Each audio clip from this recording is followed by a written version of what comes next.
Oi, sétimo ano, bom dia para vocês. A nossa aula de história hoje, nós vamos para o segundo capítulo e vamos falar sobre a Baixa Idade Média. O auge do feudalismo na Europa, como foi?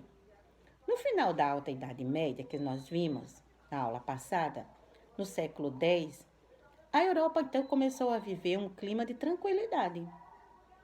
As invasões bárbaras que levaram tanta instabilidade ao continente haviam chegado ao fim, e após décadas de pilhagem, a resistência aos vikings tornou-se então mais eficiente e depois veio a introdução do cristianismo. No século XI, houve um aumento demográfico e, consequentemente, os problemas também cresceram. Claro que sim, não é isso?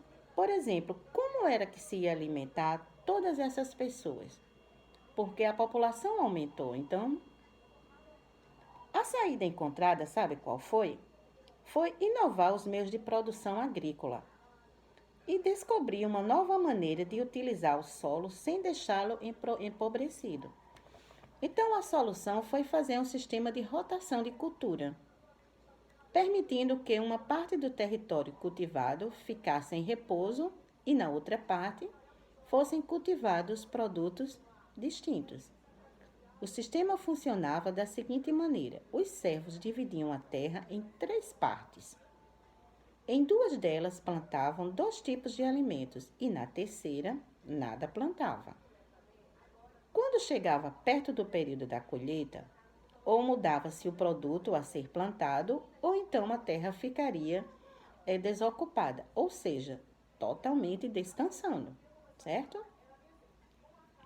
Essa inovação técnica permitiu então haver um rodízio de plantações nos terrenos, possibilitando então ao solo mais fertilização e, consequentemente, maior produção de alimentos. Com isso, a gente teve mais alimentos, né? Os rebanhos bovino, ovino, caprinos aumentaram, assim como a quantidade de cavalos também. Estes eram muitas vezes utilizados no processo de plantação e de colheita, ou serviam para carroças repletas de alimentos e também para puxar o arado.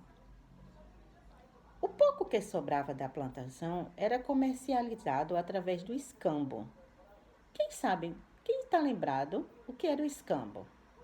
Hum, Escambo era a troca de mercadorias sem a interferência monetária, quer dizer, sem ter o dinheiro, certo? Então se trocava os objetos e não tinha dinheiro na troca. É interessante lembrar que o comércio não era inexistente, mas incipiente, feito quase de forma imperceptível. O dinheiro, nesse momento, não circulava, mas existia. Ficava armazenado entre os nobres, que o guardavam como um verdadeiro tesouro. Vamos falar um pouquinho sobre as cruzadas.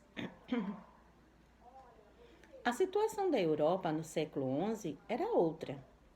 A tensão não era gerada por um povo invasor, mas então pela falta de perspectiva de grande parte da população, fosse servo ou nobre.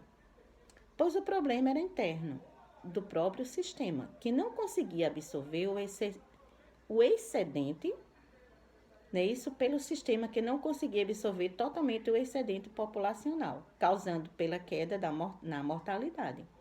Então, para piorar a situação, a Igreja Cristã de Roma, em 1054, tinha perdido sua hegemonia na Europa, pois a cisma do Oriente havia criado a Igreja Católica Apostólica Romana e a Igreja Ortodoxa, quer dizer, ela dividiu.